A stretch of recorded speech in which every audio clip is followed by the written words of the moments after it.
Hello and welcome to my channel. मेरा नाम ईशान शर्मा है और मैं आपको अपने चैनल पे वेलकम करता हूँ।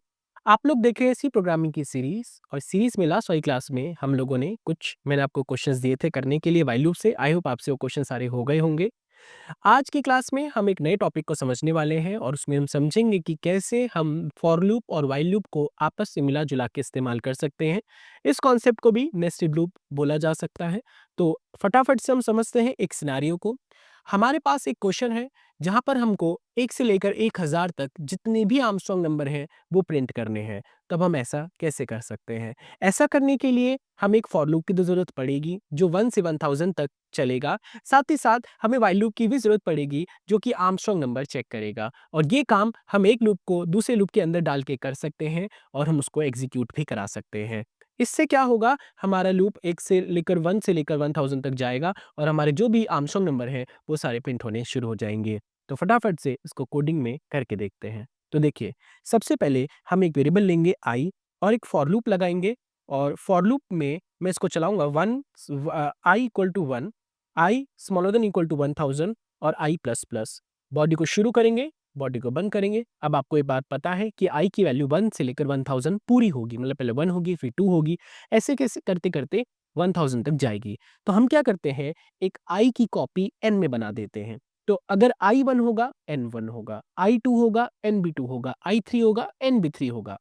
इसी तरह से हम इसके अंदर एक व्हाइल लूप लगा देते हैं और लिखते हैं n नॉट इक्वल टू 0। अब हम आर्मस्ट्रांग वाला कोड बनाते हैं। तो हम लिखते हैं n mod 10 is equal to r, then sum is equal to sum plus r and num is equal to num quotient by 10। अब देखिए, हमें बार-बार बहुत सारे नंबर को आर्मस्ट्रांग नंबर चेक करना है, तो हमें बार-बार सम की वैल्यू को 0 पे रीसेट करना पड़ेगा।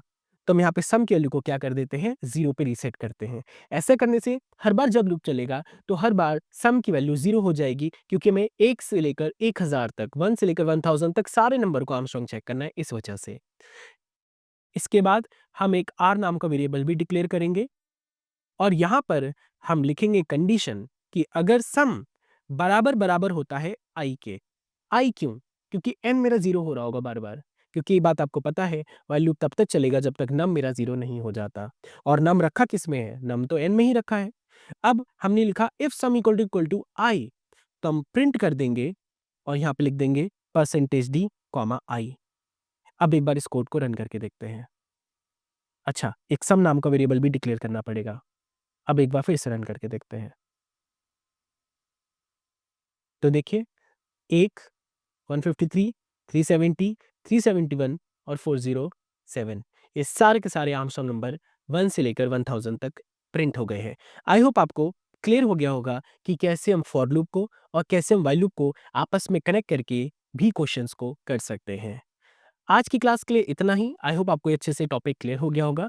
अगली वाली क्लास में हम एक और तरह के लूप को समझेंगे जिसको बोलते हैं डू व्हाइल लूप।